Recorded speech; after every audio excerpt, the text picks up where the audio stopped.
So let's take the first question. Assalamu alaikum. You said that in Surah Fusilat, chapter number 41, verse number 53, that God will show His signs in the horizon until we know that this is the truth. Then why is the whole world not Muslim? Allah subhanahu wa ta'ala says in the glorious Quran, in Surah Yunus, chapter number 10, verse number 99, وَلَوْ شَاءَ رَبُّكَ لَآمَنَ مَنْ فِي الْأَرْضِ كُلُّهُمْ جَمِيعًا. That if Allah subhanahu wa ta'ala willed, all would have believed in the world entirely. That means if Allah subhanahu wa ta'ala willed, He could have made all the people on earth believe in Him, believe in Allah subhanahu wa ta'ala. But this life, it is a test for the hereafter.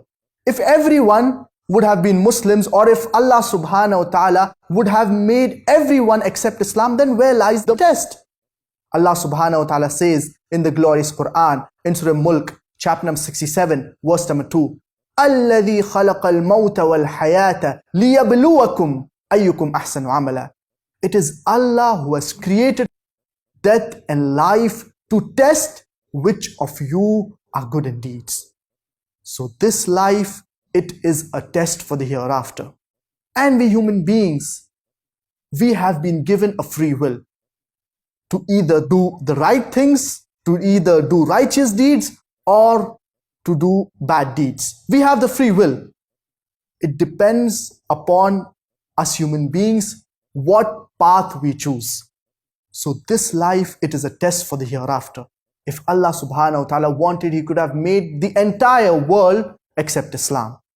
Now there are various reasons why a person, he may not embrace Islam. There are many people who know that Islam, it is the correct way of life, but yet they are persistent and they do not embrace Islam. Now what are the reasons? There are various reasons. For example, a person, if he wants to embrace Islam, he may think that he will have to leave his previous lifestyle. He will have to change his previous lifestyle. For example, he will have to stop having alcohol. He will have to stop having pork. The woman, she may think that she will have to start wearing the hijab. So all these things, a person may think that they are obstacles. That's the reason a person, he may not embrace Islam.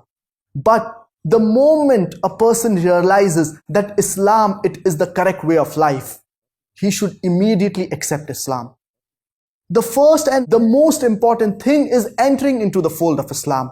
Later on, the practice can come gradually. But the most important thing is believing in one God, Allah subhanahu wa ta'ala.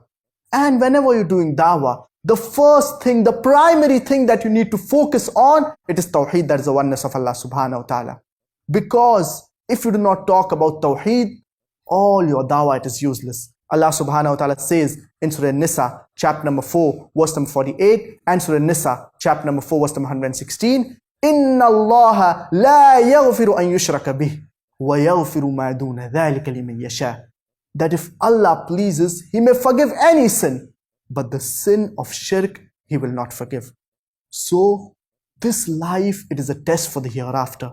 If Allah wanted, He could have made the entire world embrace Islam. But Allah subhanahu wa ta'ala, He is testing us human beings. And this life, it is a test for the hereafter. And those people who succeed in this test, they will have the eternal reward. They will attain the pleasure of Allah subhanahu wa ta'ala, and they will enter the gardens of paradise.